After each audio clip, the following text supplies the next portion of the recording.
Hello hi friends, నేను మీ గుంటూరు పవన్ని. ఇదిగో చూడండి, కంకరగుంట మసీదు రోడ్లో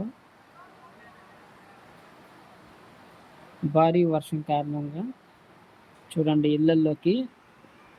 ఇల్లు మొత్తం కూడా జలమయం అయిపోయినాయి. వరద, బీభత్సమైన వరద. అదిగోండి చూడండి, ఇళ్ళన్నీ ఎలా అయిపోయినాయి, ఇళ్ళల్లోకి కూడా వెళ్ళిపోయినాయి. అదిగో ఇళ్ళల్లోకి, ఇంటి నిండా వర్షం, విపరీతమైన వానలు. దయచేసి ఎవరు కూడా ఇళ్ళలోంచి బయటకు రామాకండి. సేఫ్టీగా ఉండండి, అందరూ జాగ్రత్తగా.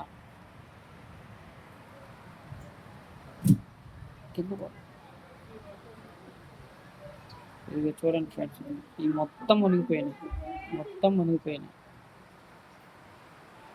అన్నీ కూడా. ఎంత భయంకరమైన వాన చూడండి, పిల్లలు పడవలు చేసుకున్నారు ఈ వానని, వర్షంని. చూడండి ఫ్రెండ్స్,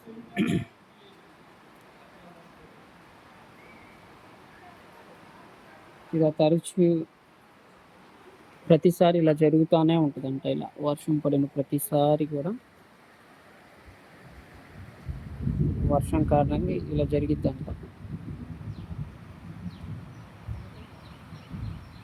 చూడండి ఫ్రెండ్స్, మీ ఏరియాలో కూడా ఇలాగే ఉందా? అయితే కామెంట్ చేయండి, కామెంట్ పెట్టండి. ఇట్లా ఉన్న ప్రతి చోటు కూడా జాగ్రత్తగా ఉండాలి. వాహనాలందరూ కూడా ఎత్తైన హౌసెస్ ఉంటే మాత్రం లోపలికి ఎక్కించుకోవాలి. లేదంటే ఎక్కడైనా ఎత్తైన ప్రదేశంలో కానీ పెట్టుకొని రావాలి బండ్లు. అది మరి ఇంత దారుణం.